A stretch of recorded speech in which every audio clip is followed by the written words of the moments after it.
Anda kembali bersama kami dalam Hot Economy. Sebelum melanjutkan perbincangan, rekan Ahmad Murodi akan terlebih dahulu menyampaikan sejumlah data. Silakan, Dodi. Ya, terima kasih Poppy dan juga pemirsa. Berdasarkan data dari Badan Pusat Statistik atau BPS, dalam 3 bulan terakhir terjadi deflasi berturut-turut. Deflasi dimulai pada Juli sebesar 0,1%, kemudian berlanjut pada Agustus dan September sebesar 0,05%. Deflasi yang terjadi dalam 3 bulan terakhir mengindikasikan pelemahan daya beli masyarakat. Mari kita simak data tingkat inflasi Indonesia serta realisasi program perlindungan sosial untuk mendorong daya beli. Kita mulai dengan tingkat inflasi Indonesia dulu. Kita bedah secara month to month maupun year on year. Ini kita lihat dari month to month 2019 dulu. Kita lihat datanya hanya di bulan Februari dan kemudian September saja yang deflasi, selebihnya inflasi. Kemudian tadi sudah saya sebutkan juga bahwa di 2020 di 3 bulan terakhir Juli, Agustus, September itu selalu deflasi 0,1% di Juli, kemudian di Agustus dan September angkanya atau levelnya sama 0,05%. Kalau kita lihat dari year on year, ini juga di 2019 angkanya masih sangat tinggi, bahkan inflasinya selalu berada di atas 2% ya. Bahkan kita bisa lihat di 5 bulan, Mei, Juni, Juli, Agustus, September 2019, itu bahkan selalu di angka di atas 3%. Sementara kalau kita perhatikan di tahun 2020 ini, trennya di atas 2% itu hanya sampai Mei saja. Selebihnya Juni, Juli, Agustus, dan September itu selalu di bawah 2%. Bahkan di September hanya 1,42% inflasinya.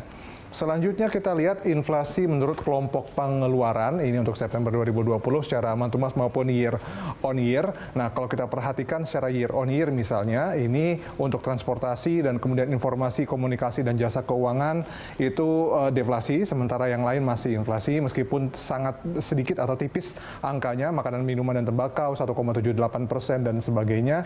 Tapi mungkin kita juga perlu melihat yang lainnya. Ini Anda bisa lihat untuk kesehatan dan perawatan pribadi dan jasa lainnya itu cukup tinggi ya, bahkan perawatan pribadi dan jasa lainnya secara inflasi masih cukup tinggi 6,97%, sementara kesehatan 3,24%. Kemudian juga ada penyediaan makanan dan minuman atau restoran 2,37%. Lanjut, kemudian kita lihat ini adalah indeks keyakinan konsumen, pemirsa. Ini datanya dari awal tahun sampai bulan September. Nah, di sini juga kita bisa lihat hanya Januari, Februari, dan Maret saja yang 3 digit angkanya, levelnya begitu ya, di atas 100. Selebihnya mulai April sampai September selalu di bawah 100. Mei bahkan paling parah ya pemirsa, 77,8 saja, dan kemudian dari Juni sampai September range-nya dari 83-an sampai 86-an, ditutup di bulan September kemarin paling akhir atau paling baru adalah 83,4 indeks keyakinan konsumen tahun 2020. Selanjutnya, realisasi dana pemulihan ekonomi nasional sudah seberapa banyak? Penyerapan anggaran per 14 Oktober 2020 itu 344,11 triliun. Ini masih 49,5% dari total dana yang tersedia, yaitu 695,2 triliun rupiah. Selanjutnya, ini kita lihat tren penyerapannya untuk pemulihan ekonomi nasional dalam triliun rupiah. Memang kecenderungannya atau trennya juga naik ya, dari Juli 147,67, Agustus 211,6, kemudian September 318,48, dan terakhir 14 Oktober itu 344,11.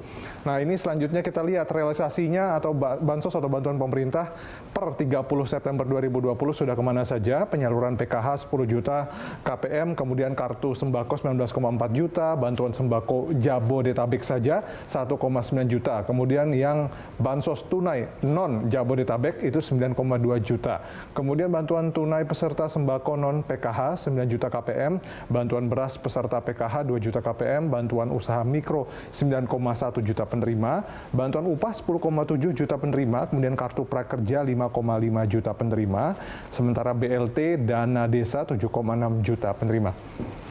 Ya, demikian Poppy informasi yang dapat saya sampaikan. Kembali ke Anda. Baik, Dodi, terima kasih untuk informasinya. Pemirsa, kami lanjutkan dialog kami usai jeda, tetaplah di sini.